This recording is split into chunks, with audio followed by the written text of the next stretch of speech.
बात Indian air force की convoy पर हुए हमले की करते हैं, जहां पर आज तीसरा दिन है। सर्च ऑपरेशन वसी इलाके का जारी है। दर्जनों अफराद से पूछताछ मुकम्मल हो चुकी है, लेकिन अभी भी ये माना जा रहा है कि कोई कॉन्टैक्ट यानी कोई राबता दोबारा उन मिलिटेंट्स के साथ नहीं हुआ, उन इंतहा पसंदों के साथ नहीं हुआ जिन्होंने इंडियन एयरफोर्स की गाड़ी पर हमला किया था, जिसमें कुछ जवान ज़ख्मी हुए थे और बाद में ज़ख्मों की ताब न लाकर इंडियन एयरफोर्स का एक जवान जो है वो दम तोड़ बैठा था। और इस तरीके से अभी जो एजेंसी जिसको इन्वेस्टिगेट कर रही है, उनका मानना है कि सजाद जट जो एक मास्टरमाइंडेड है, जिसके पीछे ये माना जा रहा है कि ये है वो आदमी जो इस तरीके के हमलों को करवा रहा है, वो मास्टरमाइंड बताया जा रहा है। इन्वेस्टिगेशन लगातार चल रही है और ये भी बड़ा दिलचस्प है, जब ये इन्वेस्टिगेशन चल रही है तो दो तीन चीज़ें बड़ी इंपॉर्टेंटली सामने आ रही है। एक ये कि M4 कार्बाइन जो अमेरिका में बनी है, अफगानिस्तान के अंदर सबसे ज़्यादा इस्तेमाल होती थी, उसका इंकिशाफ दोबारा हुआ है इस्तेमाल का इस ऑपरेशन के दौरान मिलिटेंट्स के ज़रिए से।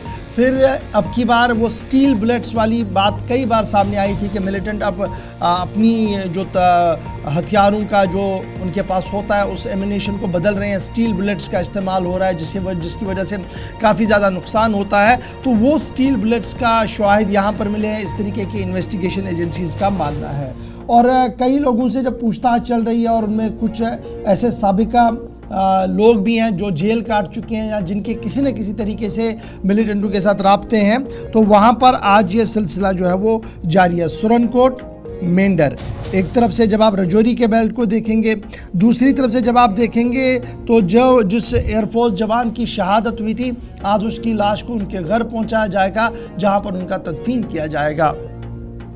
एडिशनल डायरेक्टर जनरल पुलिस आनंद जैन साहब और इंटेलिजेंस एजेंसीज और दीगर लोग कल उस स्पॉट पर पहुंचे सुरनकोट के अंदर जहां पर ये हादसा पेश हुआ है। और जब वो कल पहुंचे थे तो कल से लेकर अभी तक हम देख रहे हैं कि एयर सर्विलेंस इस पूरे इलाके के अंदर बढ़ा दी गई है।